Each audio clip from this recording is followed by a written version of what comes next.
Thanks for joining us today in our final paper session for the 11th Biennial International Conference on Personal Meaning. I'm glad to have three very wonderful papers today that we'll be presenting. The session, the topic of these presentations today are much in line with what we've been discussing during the conference pretty much the whole day, and that is happiness and well-being. So what we're going to do, we're going to spend about 10 minutes on each presentation, and then we will follow up with a Q&A session. So please feel free to text any questions you have either in the Zoom link or in the Feedloop link. So the first presentation is from Michael Honey. Michael is out of Leamington, Ontario, and his topic is on the role of faith and spirituality and positive mental health. So without further ado, please join me in welcoming Michael, and then I will present the other two papers following Michael's presentation. Good morning, good afternoon, good evening, depending on where and when you are watching this from. I begin with Peter Watson and the Age of Atheists, How We Have Sought to Live Since the Death of God. Now, in the introduction, the author reports to be working on a master narrative, a history of the aspiration of how to live without God, how to find meaning in a secular world. Watson's starting point is Nietzsche's proclamation that God is dead. Nietzsche's simple statement pulls into focus that Western cultural consciousness and unconsciousness of one single official transpersonal source for human meaning is passing away. The new movement of secularization may be summarized as there can be no such thing as a description that matches the way an object really is apart from its relation to human consciousness or language. Within this phenomenological approach, the ultimate reference point for knowledge becomes human consciousness and language. Watson documents that since Nietzsche, there is no shortage of attempts to find meaning, ways to live. With the removal of the single point of reference, we're now in the ethos of multiple reference points based on personal experience.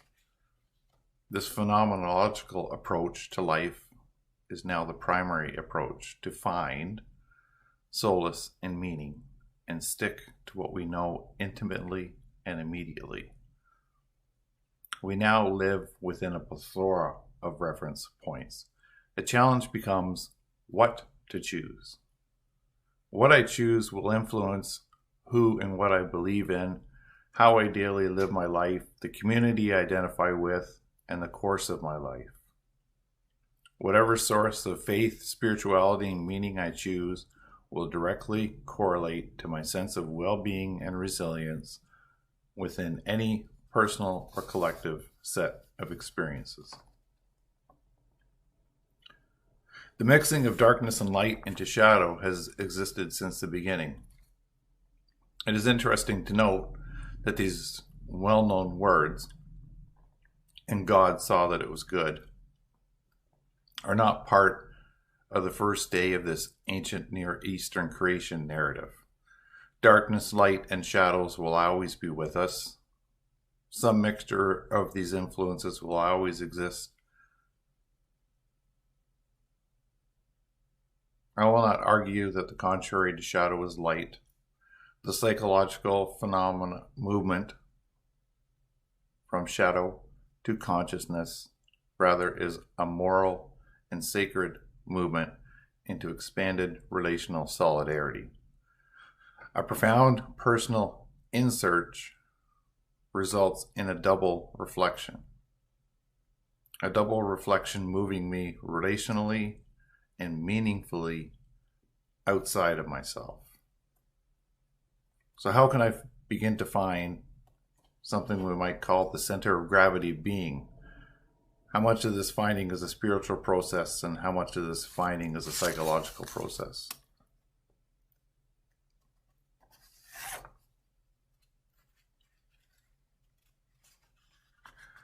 What can be said about the qualitative, experiential, psychological value of a center of gravity of being? It may also be called a religious outlook. And religious outlook has been used intentionally and borrowed from Jung and is in his book Modern Man in Search of a Soul, where Jung writes, "It is safe to say that every one of them fell ill because they had lost what the living religions of every age had given to their followers. And none of them was really healed who did not regain their religious outlook." Jung is not overly specific about the meaning of religious outlook. This phrase seems related to Jung's concept of the transcendent function, which in this context may be referred to as regaining one's felt sense of the transpersonal. Likewise, other religions found everywhere try to counter the restlessness of the human heart as healthy, restless seekers, each in its own way, by proposing ways comprising teachings, symbols, rituals, and meanings. The application within this context is the psychological importance of an experiential, meaningful, transpersonal experience. The restlessness of the human heart generates ways, teachings, symbols, rituals, and meanings through encounters with mystery, offering a grounded, sacred, meaningful place of reference and focus and attention. A center of gravity of being, as a stable inmost sanctuary, can hold and sustain both one's faith, spirituality, sense of sacred meaning, and psychological health. Wong writes, "The present self-transcendence hypothesis states that all purposes are not equal. Misguided life purposes, such as pursuing pleasure and power with total disregard for ethical and legal issues, eventually will result in self-destruction."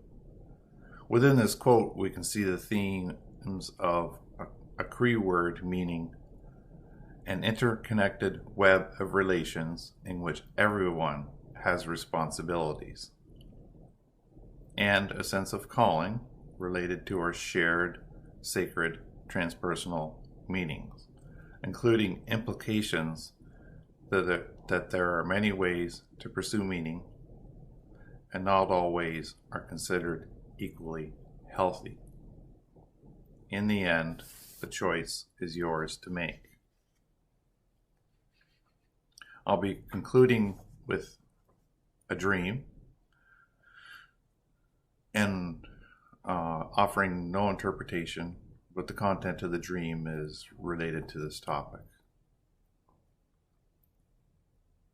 So within the dream, there is the activity of many figures, and their activity is focused on cleaning up, renovating, rebuilding an old church grounds and church, like the smaller, older churches and yards found in England.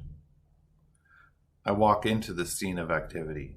I'm drawn to the front of the old stone building, where a sacred wooden symbol was receiving attention. And talking to the workers about what they are doing, they show me how the wood is being reinforced with metal up through the center of the pieces of the wood. I was interested in this process of restoration, and that the process was required, and that the process could be done. In a way, it was sad that the sacred space was falling apart due to age and to neglect. I went up to the front center of the building, to the place where the sacred symbol had been removed. With the symbol removed, words could be seen on the wall, a semi-transparent part of the wall, which could not be seen before. The words on the wall behind where the symbol had been are just imagine. Behind the symbol of mystery was an entrance and an invitation into a new perspective, into something more. Thank you, Michael. That was a great, very interesting opening presentation. Next, we will have Robert Faves. Robert Fabes is out of the St. Paul University in Ottawa. The title of his paper is Meaning, Exploration, and Wellbeing for People Experiencing Homelessness, Program Development, Implementation, and Evaluation with and for clients of the Ottawa Mission. So go ahead. Thank you, Robert. Take it away. Thanks, Daniel. I'm just going to share my screen. Here we go. So good afternoon. I'm both honored and humbled to be able to share my research with you today. The inspiration for what I did are the clients at the Ottawa Mission. The Mission is an emergency shelter for people experiencing homelessness here in Ottawa. The people you see here may be nameless, but we're all connected to them and them to us. And in working with the clients of the Mission, I started wondering if we gave them an opportunity within the shelter system to start exploring meaning, would it have some type of positive effect on their well-being? Homelessness is a real concern in Canada. Over 250,000 people experience homelessness every year in Canada. And on any given night, about 35,000 people are experiencing homelessness. These numbers come from StatsCan from 2019. In July of 2020, Nanos did a poll, and it looks like these numbers are quite underestimated. And regardless, these numbers don't capture who we refer to as the hidden homeless. Those are people who are unable or unwilling to access the shelter system, people who may be couch surfing, people who are living out of their cars. Being homeless has some significant effects on your well-being. People experiencing homelessness have a far greater likelihood of experiencing physical health challenges, some of which go undiagnosed. In addition, up to 74% of people experiencing homelessness in Canada report some type of mental health challenge. Worldwide, that number goes up to about 94%. There are a number of factors that contribute to homelessness. My focus is on the personal and individual relational factors. In particular, I'm looking to work with the clients at the Mission who are experiencing either mental health challenges or substance use challenges. When we talk about interventions with this population, the research and literature indicates that they need to be responsive, they need to be community-based, and they have to be full service. We can't just deal with the person in the shelter and then not think about what's going to happen to them once they leave the shelter. This approach to interventions appears to be consistent with the research ethics that have been developed in respect of working with this population. What stays with me is the dicta that participants in this research need to be included, they need to be part of the decision making. And me as a researcher, I need to be flexible and be prepared to change the direction I thought I was going to be going on based on the feedback and interventions of the client participants. I am very much interested in the interplay between meaning, resiliency, and well-being. You know, I had indicated that we are connected to people experiencing homelessness, even though we ourselves are not homeless. And that is because we all search for meaning in some form. What may be different is the path we take, what we do while we're on that path, and what we discover. That does not change the fact, though, that we're all searching for meaning. Frankl instructs us that one of the choices we have is how we choose our attitude in the face of adversity. And as Paul indicated yesterday, that also applies to how we choose to deal with our inherent vulnerability. And it's how we approach both of these, adversity and our vulnerability, that contributes to resiliency, contributes to our ability to bend without breaking, to bounce back and come out stronger. There has been work done on resiliency with this population, specifically in the context of meaning-based programming, whose goals are to have people return to safe housing, have people improve their relationship with their substance of choice, and improve their well-being. What I found, however, though, is that the clients of these programs were not consulted when the programs were being developed. And for me, that's where the gap was. And that's really what my research is all about. So just to give you a bit of context, I'm an addictions and trauma counselor at the Ottawa Mission. I'm a facilitator of a group therapy drop-in program. It used to be Monday to Fridays before COVID. My colleagues and I, we facilitate a group of anywhere between 30 and 40 men. We show up with a topic, but really what we're looking for is to bring out the lived experience of the clients and to get the clients to provide each other with peer-to-peer support, both in group and once they leave the group. So it became very important and relevant to me that I find out, like, what did the guys at the mission think about meaning exploration? Did they want this type of programming? What did they want to see in it? And was this actually relevant to them? As I started my master's work, I was prepared to hear that, hey, you know what, Robert, we don't want to do this. This doesn't interest us. So that was the basis for my master's research. I went in and it was basically a needs analysis.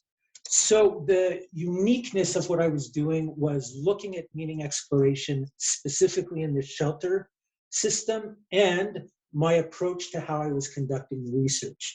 I took a knowledge translation integrated approach to programming, which really guides me to do everything from the perspective of the participants. Is it acceptable to them? Is it sustainable by the organization? Is it feasible given the organization's resources? And is it credible to the participants? Am I going to be able to deliver what I promised? In order to be able to execute on that, I took a consensual qualitative research methodology approach. And what really resonated with me about that is that the clients/participants were involved at every stage. In fact, in some ways, it became easier for me because I didn't have to be the subject matter expert. The clients are the subject matter expert, and I'm there to enable and empower them. The goal of which is to make sure at the end of the day that whatever programming comes out of all of this is something that is going to be useful and usable, that it's not just going to be put away and sitting on a shelf, and that the people at the mission are going to be able to use this long after I'm gone. So being qualitative research in its essence, the voice of the participants was really key in all of this and became very, very exciting for me. The range of responses, the depth of responses, the thoughtfulness, the enthusiasm in which the clients participated just kept inspiring me day after day. And I thought it was important to share with you some of the verbatim from what came up during the research. This was in response to the question, how do you feel when you feel your life has meaning? We expected to see some of the results, some of like, I feel more optimistic and it's helpful because it's motivating. I feel satisfied, I feel fulfilled. But also towards the other end of the spectrum, we had clients talk about feeling sad and that being sad was not helpful to them. Some of the clients got quite philosophical. One of the quotes that stands out to me is the following: our self-awareness and our awareness of our own mortality are constant concerns to us, and I believe this to be a weakness. Just incredibly rich data coming out of the focus groups, the questionnaires, and the interviews I did. So in terms of next steps, which is I'm continuing my studies at the doctoral level, I'm actually going to now construct and implement the programming. And I, quite honestly, have very little to do. What you see here in these 5 categories, the categories I came up with, everything else comes verbatim from the data gathered during my master's research. So the clients are providing me everything I need in order to construct programming. And I'm going to continue with the consensual qualitative research methodology in that I'm going to go back to them with a draft of what programming could look like. I'm going to get their feedback, and then I'm going to make the changes that they want. We're also hoping to construct a new measurement for well-being that comes from client feedback. They're going to give me the items for the measurement, and so we're going to construct a scale, and we're hoping to be able to validate it and see where that goes.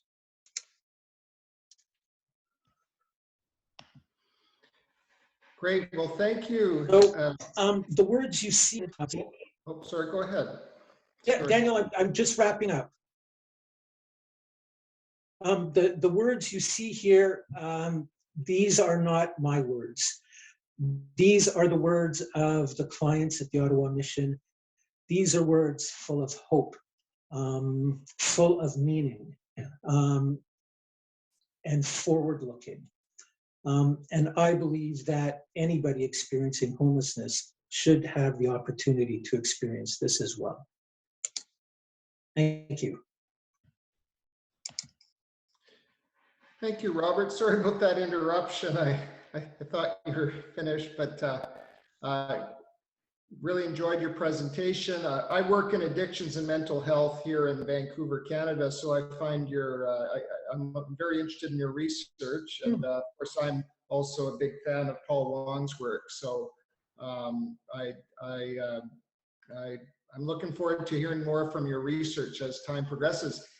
Our third and final presenter today on happiness and well-being is Anita Kasabova. I hope I pronounced that correct, Anita. Anita is with the City Literary Institute in London, England. Then the title of her presentation is Aristotle's Negative and Positive Notions of Shame and Their Relevance for Analyzing Social Media Culture. So please go ahead, Anita. Thank you for waiting. Thank you. And thank you very much for having me in this panel. I feel very honored and privileged to be here. I will do a screen share. Okay. Now, unfortunately, I'll be talking less about well-being, but because I'll be talking about mainly an emotion which has got a lot of bad press, which is shame. But well, in psychology, Paul Wong and also Claude Hélène Meyer, they have also pointed out some positive aspects of shame. In philosophy, we're a little bit behind, but Aristotle, in fact, has a very balanced account of shame, and that's what I'm going to present tonight, because this is very relevant to exploring meaning and the different kinds of meaning. So, all right, start this.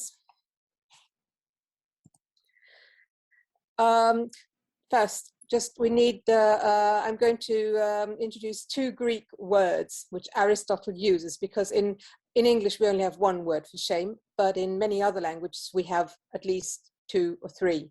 And in Greek, mainly classical Greek, which I'm referring to, there are two words, Idos and ischune, and both of these each of these has a negative and a positive import. And this is what we're going to look at. So, Aristotle's main concern, of course, is one of the main concerns is that shame, here the word eidos, is something that dwells in the eyes. For shame, obviously, you need a witness. You're being looked at. You see yourself as being seen. So Aristotle is very much aware of this, and this is where he emphasizes the importance of being looked at, and that shame lies in the eyes, which he refers to in this sense here, eidos, the first word for shame. Now, negative shame, eidos, for him is fear. And it's more specifically, it's fear as a fear of disgrace. So obviously in the context of social media, which I'm just using as an example to illustrate how this works, is well, the fear of disgrace can be something quite terrifying when you've got a horde of anonymous haters on your tail who wants to ruin your life. And here we also, of course, have the different layers of virtual and physical, the different kinds of realities which are very permeable. How virtual reality can, in fact, have very real effects mentally and also physically. So this is eidos as fear. Then we have another word called ischune, which is shame as public humiliation and pain. So when we, this is a mental picture of disgrace, he says, and we feel ashamed before those whose opinion matters to us. Of course, in social media, shame, there are many examples of very well known is the one of Justine Sacco, who ended up, as she said herself, a brutal nadir, and felt she had lost her sense of self. This sense of ischune also has a self-reflective sense of feeling ashamed of oneself as a result of being publicly shamed. So we've got the interplay of the external and the internal side of shaming and shame in this ischune, in this word. So another sense of shame as pain is that it can be in regard to bad things, past, present, or future, which involve us in disgrace. So this is both retrospective and prospective shame. So Lindsay Stone, another girl who was shamed because she posted a picture of on Facebook, which was then went viral. Everything I loved was gone overnight. So she was haunted by this for years, ended up in depression. These are just examples. There are many cases like this, but this is shame as pain. Now, eidos also has a positive sense, and that is in a way moderation, modesty. So of course Aristotle is the philosopher of the golden mean, the man of middle character who is modest, and that's how eidos can be used in a positive sense, moderation, and it's something which can be taught. Shame, eidos in this sense can be learned, and they can be habituated to feel a sense of moderation and feel your limits. So on the negative side, it's threat, it's fear. On the positive side, it's okay, yes, I can get a sense of restrain my passions, know how far I can go, how I can fit in. Or also feel a sense of modesty in myself, veiling myself, well, not exposing everything. Positive Idos in education. Well, here, of course, we have Brené Brown, whose wonderful program, Daring Greatly, and she's made this whole program of education, which is accessible to teachers, and how to, in fact, how they can better help students who are experiencing shaming and shameful experiences. And so she says teachers can be guardians of spaces where children can show up and be seen. And of course, Christianson has said something very similar, well, in his book, Flourishing as the Aim of Education, that teachers can provide enchantment. Now, Aristotle is not a spiritual philosopher, so we don't really have this dimension in him. However, Idos also has this signification, the meaning as awe. On the downside, it's terror. On the upside, it's awe. And this more spiritual dimension can be found in Aristotle's teacher, Plato, where he explores both sides, also the spiritual side of Idos, but Aristotle doesn't. However, he does explore the positive Idos in education. Now, Aishune also has a positive sense, where we can choose to be responsible. We can be a sensitive witness. We don't need to be a bad witness, a shaming witness. We can be responsible. And in that sense, we can transform shame from negative to positive. And in this sense, feeling ashamed can be a choice where you're aware of the consequences of your actions.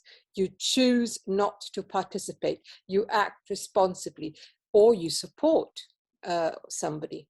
So an example of positive shame on social media, in this sense, Aishune, in 2019, you may know this, the 14-year-old Kenyan girl committed suicide after being period shamed by her teacher. And here, media, social media played a very positive role because they helped to raise awareness of the stigma by creating a space for women to share their experience and change the narrative about menstruation on social media platforms. So here, that's in a way to show, to turn it round and to take, to transform shame into something positive, something that one can work with. And here too, this is the final, just to go back to that. This is what is the so-called semiotic square, which shows this relations of opposition and contrariety. So what does that mean? Here we've got negative Aishune, shame, punishment, painful feeling. And this is opposed directly to Idos, the modesty, adapting behavior to social norms, an educational tool. On the other hand, we have Aishune as a positive emotion. The individual has the choice to feel ashamed, the choice to take control of the narrative, which is opposed to negative shame, fear, shame, affect, which detects social threats. And so this is just a very quick way to show the whole aspects of meaning of shame in the public eye, the self-awareness when you're ashamed of yourself, and also the awareness of being seen on social media shame. And this is the meanings contained in these two words of shame, positive and negative, relations of implication here, of opposition here, and of contrariety, negative and positive. And thank you very much for your attention. Thank you, Anita. That was, I wasn't familiar with the Greek philosophy on shame. So I really thought that was a great presentation, very interesting. I'm going to go back though right now, and I invite everyone to ask questions, but I thought I would start by giving Michael a chance just to sort of elaborate on his dream, because I think the presentation started to talk about his dream, but we didn't get a chance to really sort of examine that any further. So, Michael, can you expand upon your presentation a bit? Yes, I can do that. Part of that was a time constraint. Yes, I understand. Of that, the other was to leave something. So this is one of my dreams, so I have permission to use it, as the saying goes. And so I'm trying to present something which is, it's researched, it's academic, it was written in a paper, but then at the end to make sure that there's something profoundly personal within the content. And that's one reason for the dream. It's not simply a discussion of topics or theory or presentations of things in a short time frame. And as I thought about it beforehand, as I got working on recording my presentation, it came. So this will be related to me, like, and being a part of, watching Christina Becker and talking about shadow and unconscious and coming to more consciousness. That for me, this whole process of writing the paper and working on a presentation, what was a struggle.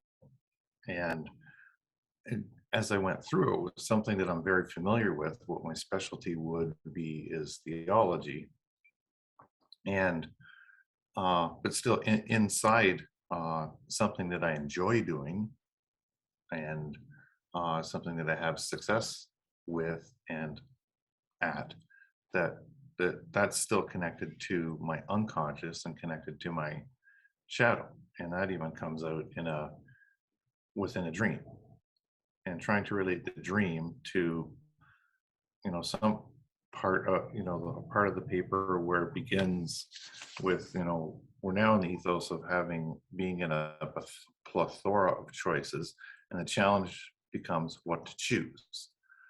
Now that's important, because for what I choose in terms of how I live my life is going to affect my well-being, is going to affect who I believe in, what I believe in, the people I associate with.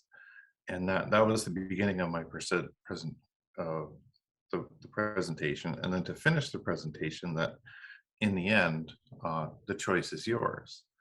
So we can argue that, okay, there's some religious content in there, but then what about science? What about, all these different options? So yes, there are a lot of different options, and as Dr. Wong points out in his quote, not all are considered equally healthy. Right. And how to become aware of the healthiness of the choices that I've made.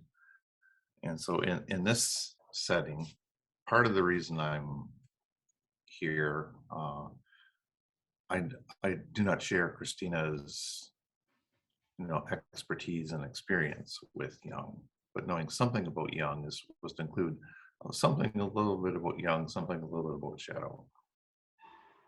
For the Jung quote related to religious outlook. So as soon as anyone hears that, depending on their perspective, that can bring up things for them. Even when you're like, it's all about religion. It's like, no, well, yeah, those are the words Jung used, but what's he really talking about? He's talking about the people he was doing therapy with. Somehow within therapy, finding something that his only words for it were religious outlook, but something transpersonal, some sense of the felt transcendence, which in his words help to heal them where they no longer needed to come to therapy. And so there's the process of discovery, but that's discovering what you're what you know in a different way, but also what is within where, you know, how do you tweak the unconscious or the shadow enough that there's, you know, something comes through to show that, you know, this direction I've chosen is a good direction, yet I have a complex set of emotions or neurosis also surrounding this. So to become aware of these things, and that's part of my process and part of my coming to a sense of well-being, becoming settled, finding a place called home. There's all these different words we can use. Now, what I tried to end with when the dream was, and I was trying to be careful with the words I was using because I was raised within a specific faith tradition. But so this is a symbol, because we can talk about symbols and different meanings, and then to come to within this dream, it's also something related to, so as I mentioned, something related to my shadow. And it's a dream that I had years ago. And the quality of how I experience that dream now has changed in writing the paper and recording the presentation. So I just don't think about it differently. I feel about it differently. And I mean, not just the feelings I'm aware of, but also what I feel within my body has changed in relation to this content. Now, the thing I'm talking about is, so this is going to be like a classic Jungian example of some sort, like the choices I've made, the study I've done, the path I've followed. You know, everyone goes through that process of what's satisfying, what's unsatisfying, and to pay attention to that was the crucifix was being fixed. So you can interpret that or discard it in any way you want, but within the dream, it's an important symbol. Now, I happen to have it's an iron cross on a piece of wood on the wall beside me, and it's been there for 2 years. And when I came upstairs today to get ready for the presentation, I was wondering what type of questions will I be asked, and what happens when, you know, something comes up to say more about the dream. That's probably going to come up because I offer no interpretation. And then dream involve all these symbols, and it involves both the conscious and unconscious part of me. Well, I walked over to my reading chair to pick something up, and on the way back, it's a solid house, a solid room, it fell off the wall. So I needed to bend down and pick it up, and in the process, the cross had twisted in a different way. And so I needed to, in real life, put it back together and back in the place where it belongs. But the message in the dream, at least for myself and possibly for other people, is for what you already have, because this dream is also about a restoration happening within a particular space, is in choosing, you know, be aware of what you already have, and be, I guess, careful or with throwing the baby out with the bathwater, because you already have a whole set of meanings within you. There can be a whole lot that you don't like about that, yet that can lead you, whether you stop there or not, that can lead you to something more which was the idea of the dream. Behind that symbol was an invitation into something more. Great. And that's also a place of hope, Okay. and creates a sense of well-being. So Great. all that is crammed into a short presentation, into a one-page printout of a dream. Right. And it took about 5 minutes to try and describe that as quickly as possible as I could. Okay, well, thank you, Michael. Robert, I guess one of the questions I have, because I work in addictions, and I'm also trying to sort of integrate, meaning-centered therapy and existential positive psychology into our program.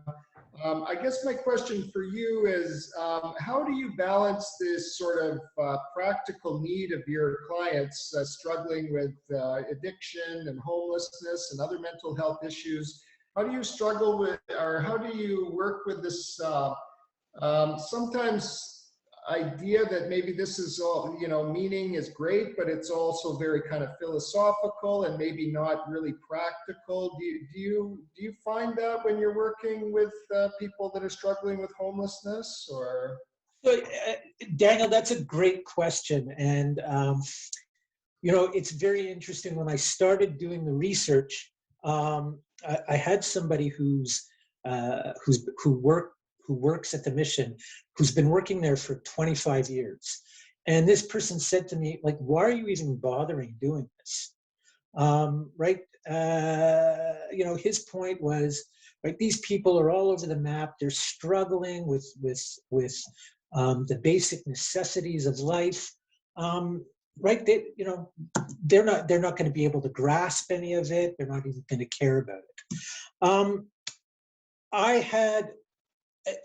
The reason why I started the research was because I was already getting a sense from the clients, from my experiences in day program, that this is part of how they cope. This is part of their struggle. This search for meaning, for making sense of things. Why? What comes next? What can I do? What power do I have? It underpins a lot of what the clients are going through, whether it's mental health challenges or substance use challenges. And it may not have come across in terms of the academic literature, the way we're used to talking about these things, but the sentiment, the meaning, the feeling was already there. And so that's why I thought that there was an opportunity to do this, right? Like, I'm not going to be able to fix the safe housing problem, right? Like, I'm not going to be able to clean up the drugs on the street. I'm not going to be able to make sure that there's safe injection sites all over the place. And so, okay, there's people taking care of that. And at the same time, can we not give these clients some resources that they can actually carry around with them that aren't dependent on anything else? And that's just give them an opportunity to maybe bring some mindfulness, some discipline to how they think about themselves and their issues and what choices they have. Like, choice is such a big thing, right? And unfortunately, we often think that some of these people don't have choices. But at the end of the day, right, and this is what resonates so much for me about Frankl's work, right? It doesn't matter, right? You can literally be at death's door, and you can always choose what your attitude is going to be about that. And to be able to have the clients at the mission, to provide them with an opportunity to think about that life, to give them that perspective. I think that's why when I was doing the actual focus groups, my colleagues and I, we were just like, we were blindsided by the affect in the room, the enthusiasm. Like we had guys speak up in group who had been coming to group for 3-4 years, had never said a word. We start asking these questions, and all of a sudden, right, they're chiming in, they're sharing their views. And so, right, I truly believe that this is something that unites us as human beings, is that quest for meaning, right? And the beauty of it is we all search for it, but it's going to be different for all of us. Yeah, absolutely. And that's what's so, for me, it's so exhilarating. It's so motivating. It's so inspiring. Let's face it, I'm doing this because I get something from the clients as well, right? This isn't just me giving of my time to them, right? They remind me, right? They remind me of my own humanity. Yeah. And so they get it, Daniel. They really do. Yeah. No, I find Viktor Frankl's Man's Search for Meaning is when our clients find out about that book, for many of them, it's very transformative. So it is. It is. Thank you, Robert. Okay, so Anita. Now, when I was listening to your, I've actually got two questions. One of them is about what your thoughts are on this distinction between positive and negative emotions. I know in the positive psychology research, there's a lot of discussion about positive emotions, but based on what I've heard from you today, emotions can have a positive and a negative at the same time. What are your thoughts on that? Is that sort of one of your messages today? Definitely. My message, it would be in regard to my research, to how to achieve a sense of balance. When dealing with I'm unfortunately, I am not a psychologist, so although I'm very interested in it, but shame is definitely a shadow emotion. It's a dark emotion. It's negative. It's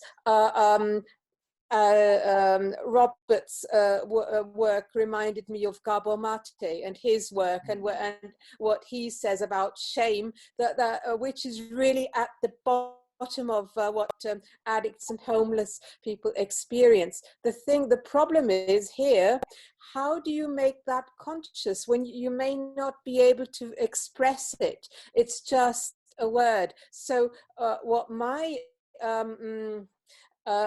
feeling about this is, in order for us to be able to address it, first of all, you need to make it conscious, and there's a negative and a positive weighting, and if you sort of if you can hold these, even with a terrible feeling or emotion or a pain, an ordeal like shame, maybe there's a way that can also speak to the psyche. I don't know, it is just an idea, but it's something which I think is worth exploring. Well, it certainly seems like it might be sort of a way to destigmatize shame, I'm thinking. So another question I have is the distinction between shame and guilt. So sounds like a little bit of the different concepts, of the Greek concepts of shame. Could maybe it touches upon shame and guilt. My understanding is shame is something, or guilt is something you did, and shame is something you are. Does that sort of fit into this these distinctions between Idos and Akshay? I'm sorry about my pronunciation. Sorry, no, I'm sorry. I just use these words to be able to show the different weightings, but yes, the different weight, the different import. Well, not quite, because, I mean, I am familiar, I'm aware of the distinction between shame and guilt as well, what you do or what you are, and, you know, explored by Helen Lewis and others. But in fact, in the Greek conception, which I think also resonates to some extent with some Chinese conceptions of shame, the distinction is not that clear-cut. And I think there are even some